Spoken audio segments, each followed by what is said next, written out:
एक सेकंड सोच के देखो, तुम्हारे पैर जम गए हैं, गला सूख रहा है, दिल की धड़कन इतनी तेज है कि लग रहा है छाती फटकर बाहर आ जाएगी। तुम कुछ बोलना तो चाहते हो लेकिन आवाज ही नहीं निकल रही। और लोग इसे डर कहते हैं। लेकिन अगर मैं तुमसे कहूँ कि ये इमोशन असली नहीं है, तुम्हारा खुद का दिमाग तुम्हारा सबसे बड़ा दुश्मन है, जो तुम्हें ऐसी जेल में कैद करके रखता है जिसका दरवाजा खुला है। और आज हम इस वीडियो में उस छिपे हुए पिंजरे को तोड़ेंगे। और हाँ, एक बात याद रखना, ये वीडियो मोटिवेशन वाली नहीं है, क्योंकि मोटिवेशन उन लोगों के लिए है जो झूठ सुनना पसंद करते हैं। लेकिन आज हम बात करेंगे साइकोलॉजी और डार्क ऑब्जर्वेशन की। हम ढूंढेंगे उस ग्लिच को जो तुम्हारे डीएनए में छुपा है और तुम्हें लूजर की तरह बिहेव करने में मजबूर करता है। तो चलो इस वीडियो को करते हैं स्टार्ट। और याद रखना, इस वीडियो का एक भी पॉइंट स्किप मत करना। सबसे पहले तुम्हें यह समझना होगा कि तुम डिज़ाइन ही डरने के लिए किए गए हो।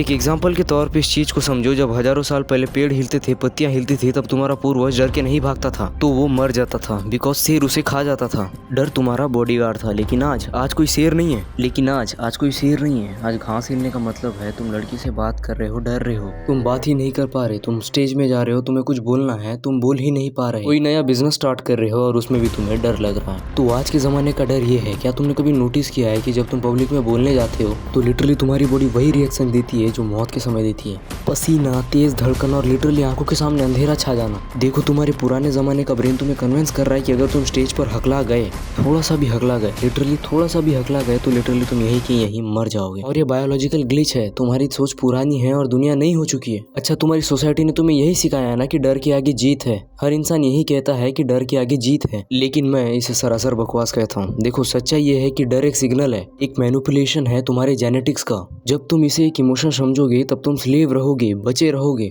लेकिन जिस दिन तुमने इसे केमिकल डिफीट की तरह देखना शुरू कर दिया ना, तुम लिटरली इसके मास्टर बन जाओगे। लेकिन ये तो सिर्फ शुरुआत है। असली खेल तो तब शुरू होता है जब तुम सोशल फियर को एक डार्क साइकोलॉजी की ओर से देखने लगते हो। अच्छा, तो अब सबसे इम्पोर्टेंट बात, तुम्हें लगता है कि लोग क्या कहेंगे? इस वर्ड को अपने दिमाग में घुसा लो कि लोग क्या कहेंगे। ठीक है, इसी चीज को हम ऑब्जर्व करने वाले हैं। देखो, जब तुम एक रूम में एंटर करते हो तो तुम्हें लगता है सबकी नजर तुम पे है। अगर तुम फेल हो गए तो दुनिया तुम पे हंसेगी। अगर तुम हार गए तो दुनिया तुम्हारी मजाक उड़ाएगी, तुम इग्नोर करेगी। लिटरली क्या से क्या सोचते हो तुम? ठीक है, तुम यही सब सोचते हो कि लोग क्या कहेंगे, और इसी चीज को साइकोलॉजी में स्पॉटलाइट इफेक्ट कहते हैं। लेकिन यहाँ पे डार्क ट्रूथ ये है, तुम्हें सुन के थोड़ा बुरा लगेगा, लेकिन सुन लेना, क्योंकि मैं यहाँ तुम्हें मीठी मीठी बात करके कन्विंस करने आया नहीं हूँ।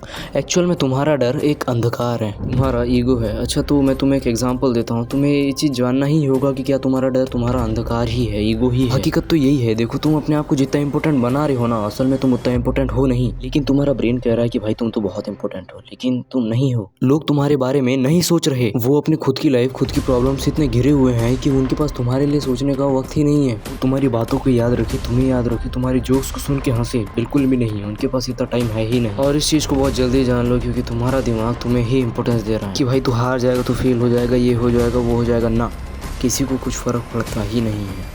छोड़ो यार, मैं तुम्हें दूसरों का क्या ही एग्जांपल दूं, मैं मेरा ही एग्जांपल देता हूँ। एक बार की बात है, 5-6 साल हो गए, मैं बच्चा हुआ करता था। मैं शादी में था और मेरा पैर पड़ जाता है उस समय छिलके के ऊपर। तो जैसे ही उसके ऊपर पैर पड़ता है, मैं गिर जाता हूँ। उसके बाद सारे आसपास के लोग मुझे देख के हंसने लगते हैं और मैं बहुत ही ज़्यादा शर्म महसूस करता हूँ और वहाँ से भाग जाता हूँ, क्योंकि हर इंसान यही करेगा। और ये सेम इंसिडेंस होती है। अभी मैं बीच में पार्टी में गया था, वहाँ पे भी मैंने देखा कि एक बच्चा सेम मैं जैसे गिरा था वैसे ही स्टाइल में गिर जाता है और सारे लोग हंसते हैं। और मैंने एक चीज़ नोटिस की कि 10-20 मिनट के बाद वो सारे लोग उस चीज़ को भूल जाते हैं। मतलब उन्हें लगता है कि वहाँ कुछ हुआ ही नहीं, सब ने हंस तो दिया, बट हाँ 1-2 घंटे के बाद लिटरली किसी को वो इंसिडेंस याद ही नहीं रहता। और ये सेम चीज़ तुम्हारे साथ भी होता है। अगर तुम कहीं पर गलती कर देते हो, तुम्हें लगता है कि नहीं भाई लोग मेरे बारे में ये सोचेंगे, वो सोचेंगे। तुम बिलीव करो यार मुझ पर, लोग कुछ भी नहीं सोचते। मैक्स टू मैक्स 5 से 10 मिनट ही उस इंसिडेंट को वो याद रखते हैं, उसके बाद उस इंसिडेंट की वैल्यू कोई करता ही नहीं है। लोग बस खुद की प्रॉब्लम याद रखते हैं यार। इसलिए मैंने कहा ना कि तुम खुद को ही इम्पोर्टेंस बना देते हो, असल में तुम उतने इम्पोर्टेंट हो नहीं। अच्छा चलो, इतना तो हो गया। अब बात करते हैं सबसे इम्पोर्टेंट चीज़ के बारे में कि इंसान आखिर में डरता क्यों है। एक इंसान सिर्फ फ्यूचर से ही डरता है कि अगर मैं फेल हो गया तो क्या होगा, मेरा स्टार्टअप नहीं चला तो क्या होगा, अगर मैं रिजेक्ट हो गया तो क्या होगा। चलो बहुत ही एक रिलेटेबल एग्जाम्पल से समझाता हूँ। तुम अभी इस वीडियो को देख रहे हो, इस वीडियो को देखने के बाद तुम सोचोगे कि यार मैं टाइम वेस्ट कर रहा हूँ, यार मैं ये क्या कर रहा हूँ, मैं डिसिप्लिन नहीं हूँ, मैं कुछ फ्यूचर में कर नहीं पाऊंगा। अब मैं अगर कुछ नहीं कर पाया तो क्या करूँगा, मैं लैक ऑफ कंसिस्टेंसी में कैसे मतलब ऐसे नहीं जी सकता तैरमय जिंदगी है। तुम लिटरली ये सब सोच के पागल हुए जा रहे हो। तुम्हारा दिमाग तुम्हें खुश रखना ही नहीं चाहता। अगर तुम 2 साल में मरने वाले होगे तो तुम 1 साल में ही मर जाओगे। इसलिए पता, स्ट्रेस ले लीजिए, टेंशन मत लो। इस चीज का सॉल्यूशन भी इस वीडियो में मैं आगे बताने वाला हूं कि आखिर में तुम इस गिल्ट फीलिंग से बच कैसे सकते हो। बाकी अगर तुमने अभी तक इस वीडियो को लाइक एंड सब्सक्राइब नहीं किया है तो कर दो यार, क्योंकि ऐसी डीप बातें और ऐसे वैल्यूएबल कंटेंट बहुत कम ही लोग देते हैं। तो चलो अब मैं सॉल्यूशन बताता हूँ। भाई लिटरली बिलीव कर लो, अगर इस चीज को तुमने अपने लाइफ में अप्लाई कर लिया तो लाइफ सिंगा लाला। मतलब देखो, अगर तुम्हें लोगों से बात करने में डर लगता है, लोगों का छोड़ो, अगर तुम्हें स्टेज में बात करने से, स्टेज में कुछ बोलने से डर लगता है तो तुम इस चीज को खत्म कैसे करोगे। सबसे पहली चीज है सोचना ही है यार कि लोग क्या सोचेंगे, मेरे को जज करेंगे। कोई नहीं करने वाला कुछ चीज, जो कर रहे हो तुम खुद ही कर रहे हो। क्योंकि मैंने अभी इसका रीजन बताया, लोगों के पास खुद के हजारों प्रॉब्लम्स होते हैं तो वो तुम्हारे बारे में क्यों ही सोचेंगे। इसलिए स्टेज पे जाने से पहले